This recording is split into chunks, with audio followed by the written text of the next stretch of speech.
Welcome to this video. Today we'll guide you through on how to speed up Google Chrome on your laptop.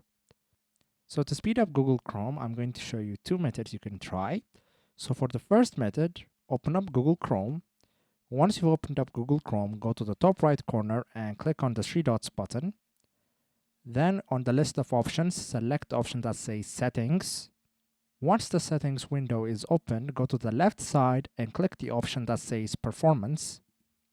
Now on the performance page, you'll see an option that says memory, and you'll see an option that says memory saver. Toggle the memory saver to be on. So when you do this, you're telling Google Chrome to preserve memory. Google Chrome naturally is very memory intensive. So by toggling this to be on, we are saving memory and speeding up Google Chrome.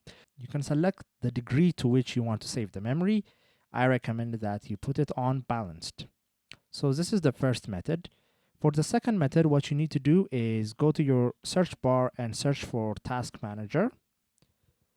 And once you've opened up Task Manager, what you need to do is look for different type of apps which are running in the background, which are taking memory and network away from Google Chrome, and you need to end those tasks. For instance, here is Firefox. So I'm going to end that task. So these are the two methods to speed up Google Chrome on your laptop. If this was helpful, please consider subscribing and leaving us a like. It really helps us out. See you next time.